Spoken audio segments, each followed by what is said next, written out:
লম্বা ইনজুরির পর আরও একবার ফুটবল মাঠে ফেরার জন্য অপেক্ষার প্রহর গুনছেন ব্রাজিলিয়ান তারকা ফুটবলার নেইমার জুনিয়র। প্রায় 9 মাসের ইনজুরি শেষে আরও একবার মাঠে ফিরতে যাচ্ছেন নেইমার।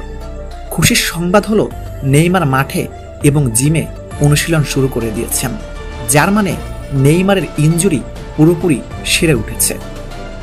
আল হিলাল নেইমারকে দলে ভেড়ালেও ক্লাবটিতে তেমন একটা খেলার সুযোগ হয়নি নেইমারের।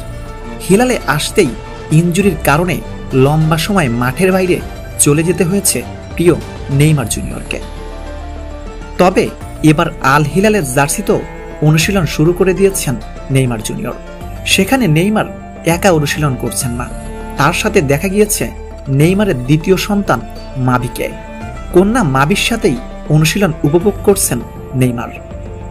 শুধু মাভি নয়, অনুশীলনের ফাঁকে ভক্তদের সাথেও আনন্দ উপভোগ করছেন নেইমার। বরাবরই নেইমার জুনিয়র বিনোদন প্রিয় খেলোয়াড়। দীর্ঘ সময় ইনজুরিতে থাকলেও নেইমারের স্বভাবে কোনো পরিবর্তন আসেনি। ভক্তদের সাথে আনন্দ ভাগাভাগি, মেয়েকে নিয়ে অনুশীলনই বলে দিচ্ছে নেইমার কতটা আত্মবিশ্বাসী একজন ফুটবলার। সবকিছু ঠিক থাকলে শীঘ্রই আল হিলাল এবং ব্রাজিলের জার্সিতে আবারও খেলতে দেখা যাবে নেইমারকে। এদিকে মেয়ে মাবির পর সদ্য দ্বিতীয় কন্যা সন্তানের বাবা হয়েছেন নেইমার। অর্থাৎ এখন নেইমার জুনিয়র মোট 3 সন্তানের বাবা।